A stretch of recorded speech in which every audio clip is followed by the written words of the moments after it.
My name is Mitch Brown, 24 this year. Been DJing, producing for last, I don't know, 5 or 6 years. And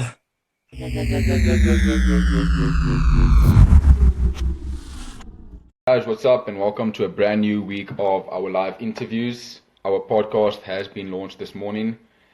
Our guest for this week is going to be Eat Sherbit. We'll pull him in about a second's time. I hope all of you have had a great week so far. I hope your weekend was good. You're all well rested. If you didn't rest enough, hopefully you can rest a bit throughout the week. But yeah, guys, we will be sitting down with Eat Sherbit. He's a Gauteng-based DJ producer. We're gonna be having a bit of a one-on-one with him, going through his podcast that he did prepare just for us this week.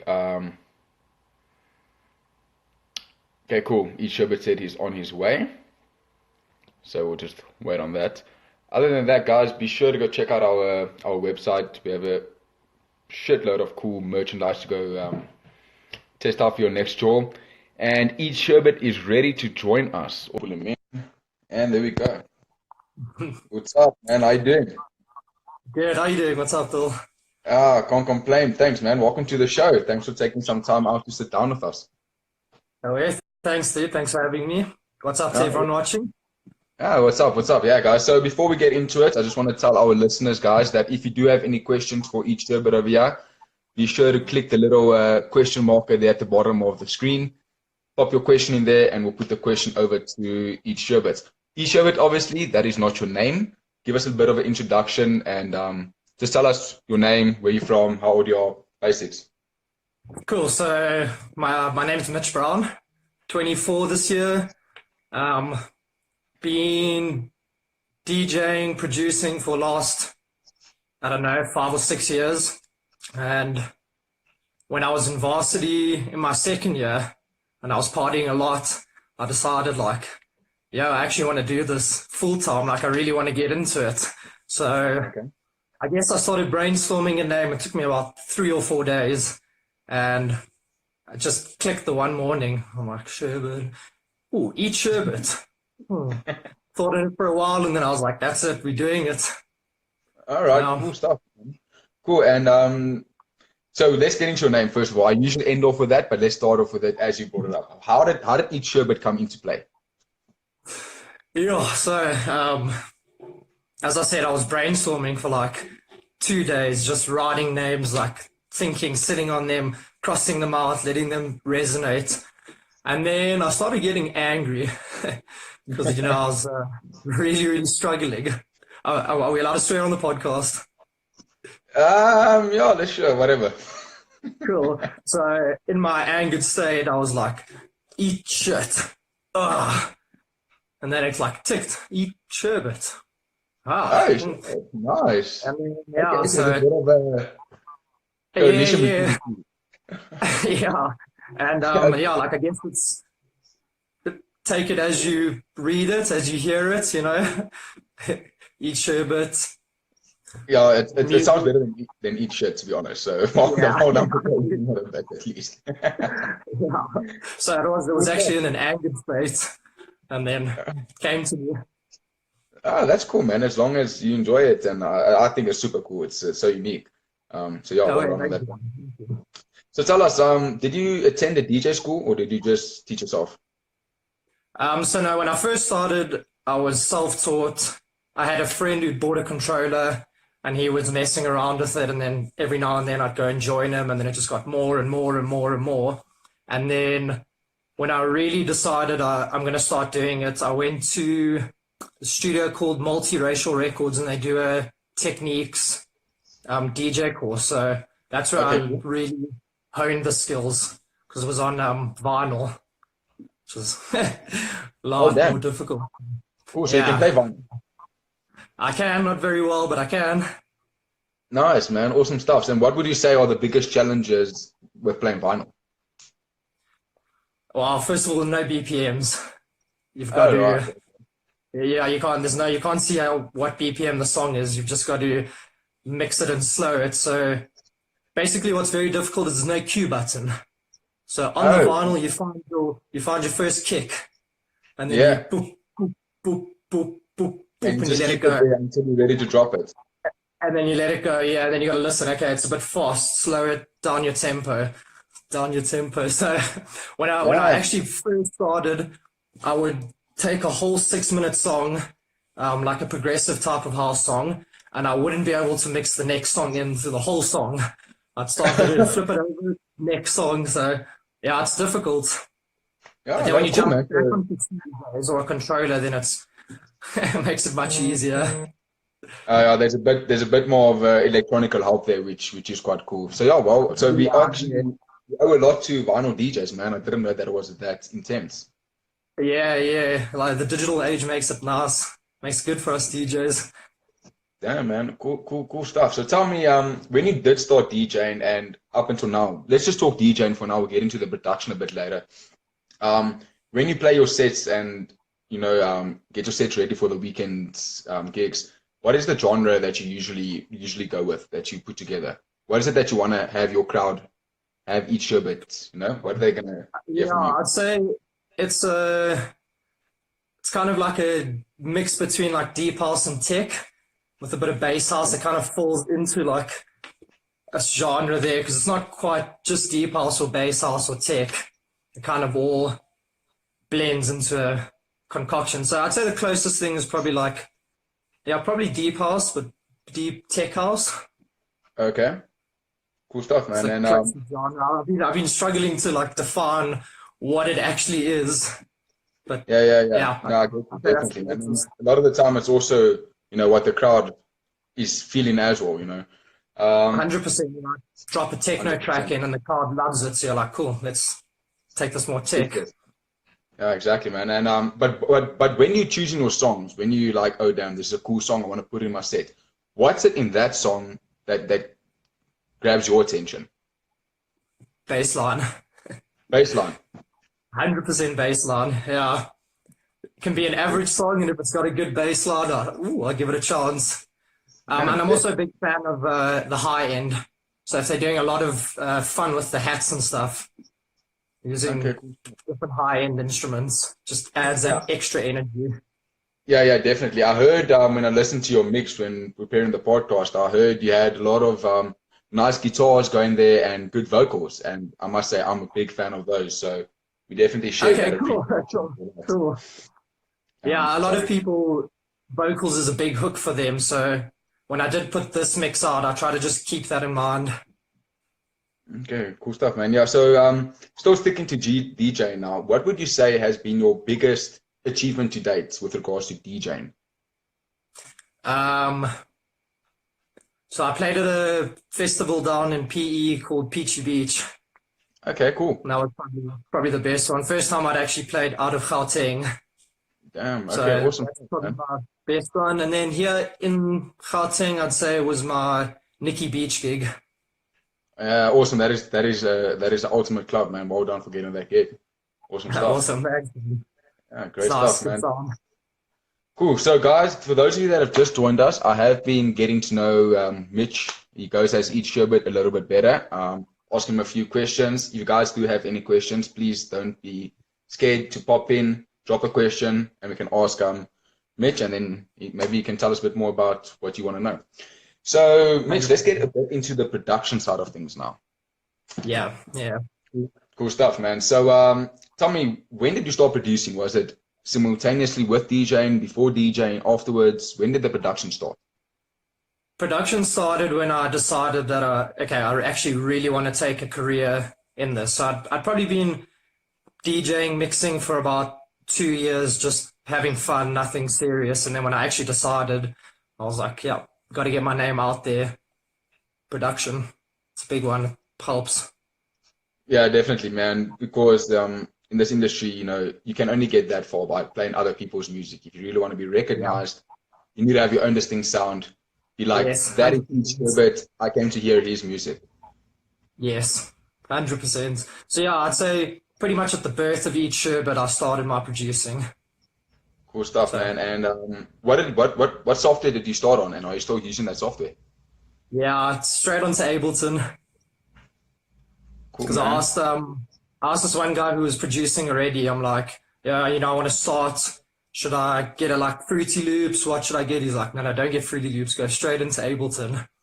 And it was tough. Like the first few months of learning Ableton was, just caveman days. But when you actually get a hang of it and you start getting a flow and you get comfortable with the usability and everything, it's one of my favorites. Because I've used Cubase, I've used Logic, I've used FL, I've used Pro Tools. Ableton is still my favorite by far. Cool, man. So you have experienced a bit. It's not that you just got Ableton, you got it, and that's it. You did experience, you flew around a bit. Yeah. I've tried other stuff, and I always go back. Yeah, I must say, on that note, I also started out on Cubase, just because that was the first thing I could get my hands on. And then I messed around with FL a bit, but then when I got introduced to Ableton as well, which was about a year back now, it helps you, dude. It helps you. Yeah, it works, man. I must say I'm a fan of it. Yeah. Obviously, we can't recommend and be like, guys, everyone go get Ableton. It's the only one that works. It's preference. Yeah, and like 100%. Even some of my mates, I'm like, give Ableton a try. They give it a try, and they're like, nah. Cubase is for me. So it just comes down to preference. Yeah, exactly. So what piece of advice would you give people that are trying to start out producing while we are on that topic of production softwares? So what really helped for me is I went and I started watching different tutorials on YouTube, how to do this, how to do that, what plugins do, what's this, what's that. So I'd say if you're starting out and you first time joining any software, go and see introduction videos to it, go and see what the professionals say about it, see, basically how to operate the system before you can even start producing properly. But then after that, just keep doing it. Like one of my biggest flaws, I'd say, with my producing is I'll get into a song, I'll start producing it, and then I'll hit a block, and then I just hook to the next one, and that one gets completely forgotten about. So I would say what I've been trying to do now is, even if you're not liking it, just finish it. Like get through the track. You don't have to release it. You don't have to anything, just to get used to that flow of going start to finish of a whole track. Yeah, definitely, man. I 100% agree with you. I think there are so many people out there with libraries this thick of tracks that are incomplete. And the thing is, you can lay it down, you can start a bass line and everything, but you need to understand the music style and the breaks and the builds. And if you complete a track, you get used to that feel. Yes, 100%, dude.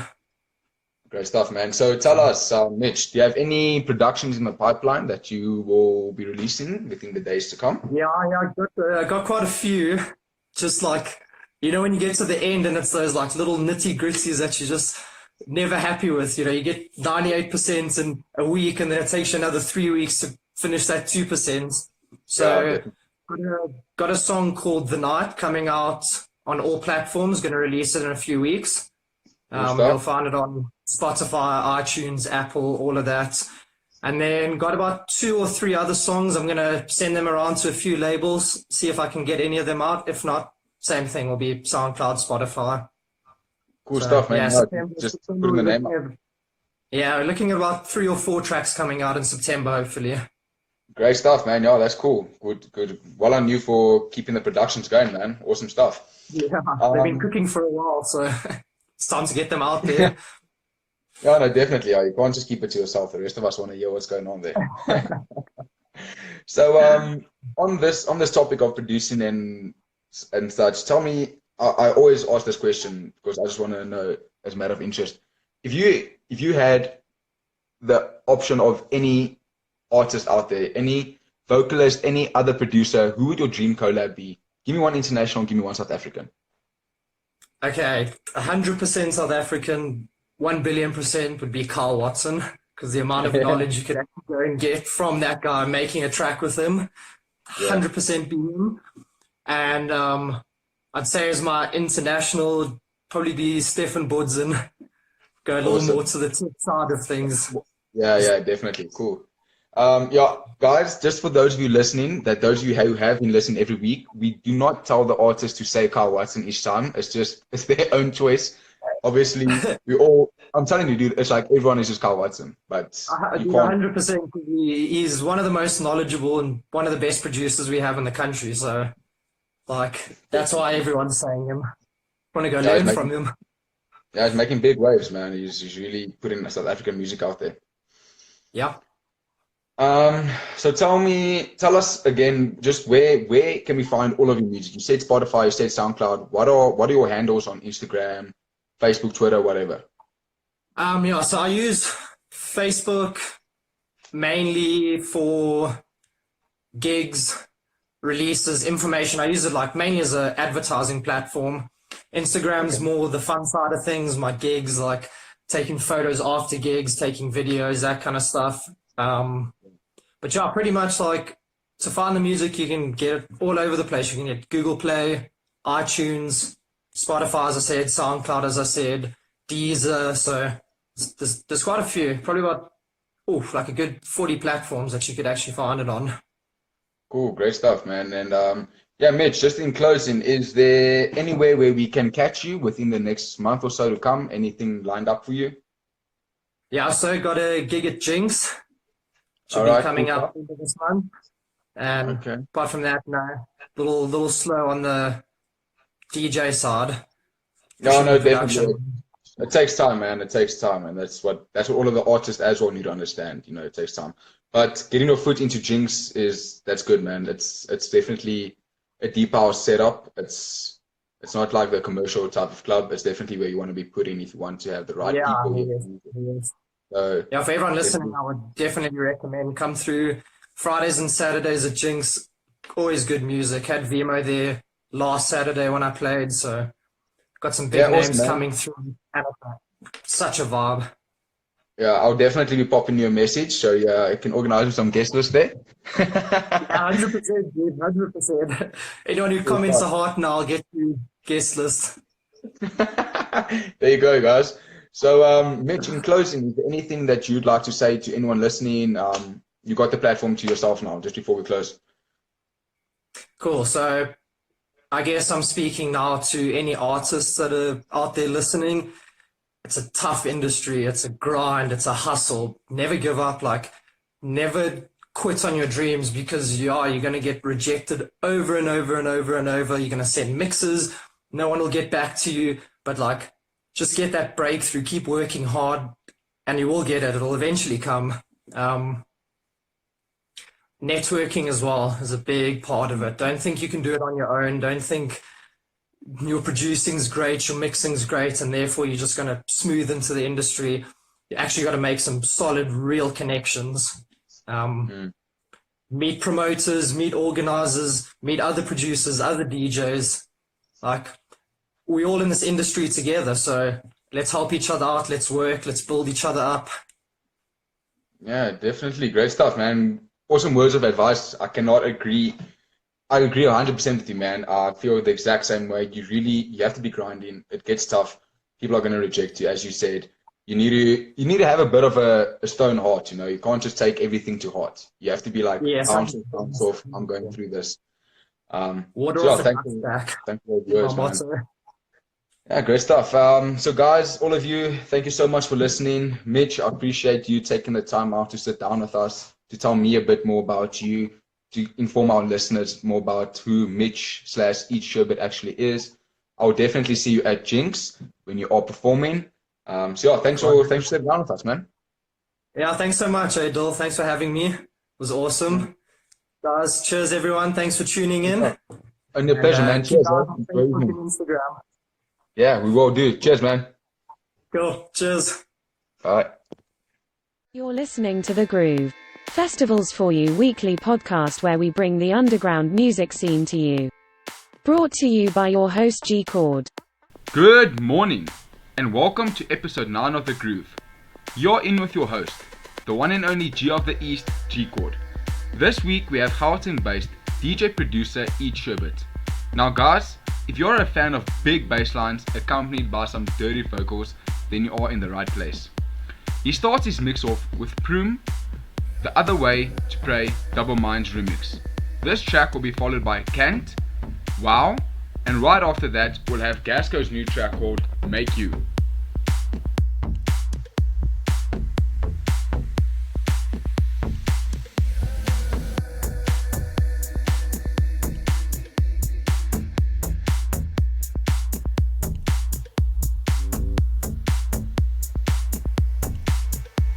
You're in the groove.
Yo, this bro was so kinky like.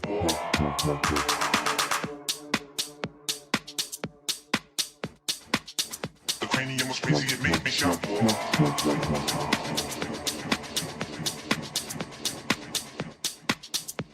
Yo, this bro was so kinky like.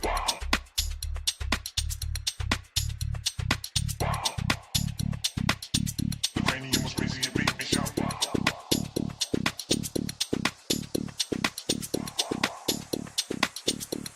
Yo, this bro was so kinky like.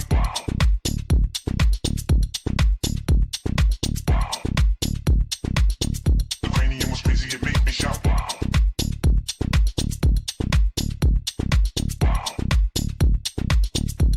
Yo, this bro was so kinky like.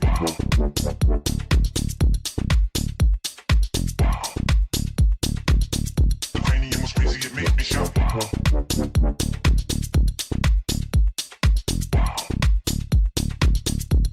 Yo, this bro was so kinky like. The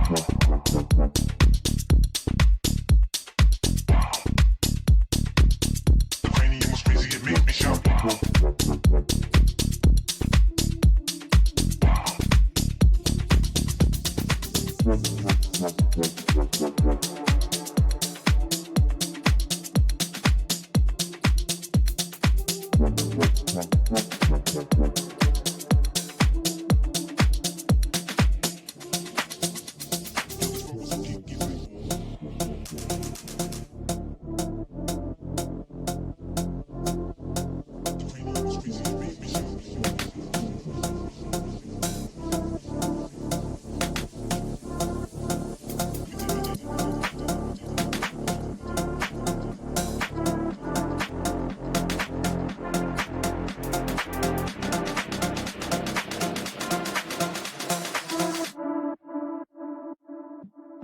I can make you.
Dirty bird, look long, it's a dirty, dirty, dirty, dirty, dirty.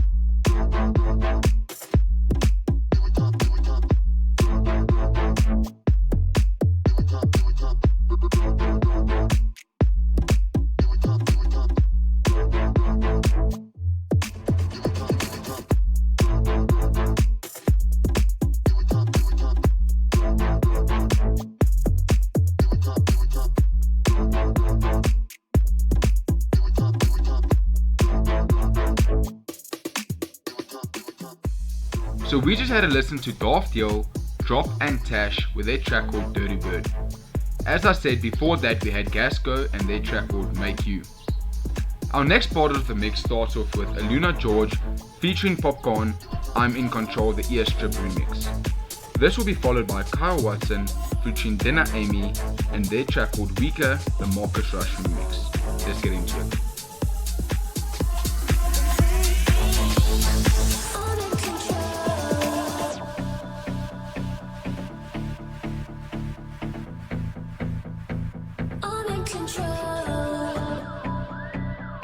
You're in the groove.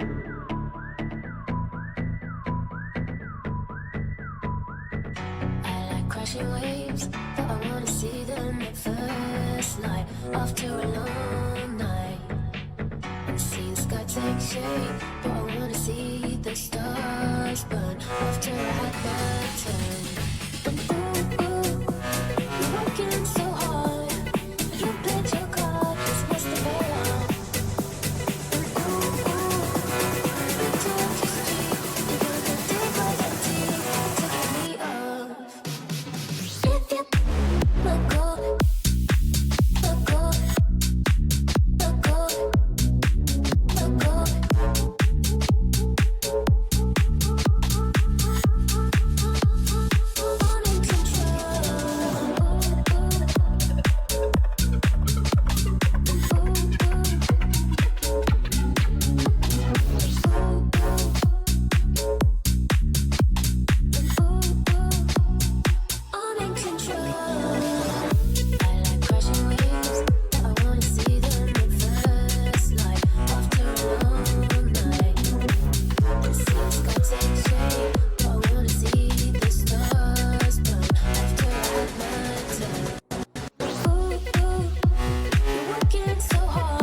even forget before I'm paralyzed. Do I have to keep up the pace to keep you satisfied? Hi, hi,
You're listening to The Groove, Festivals for You weekly podcast where we bring the underground music scene to you. Brought to you by your host G Chord. What fire stuff from Eat Sherbit.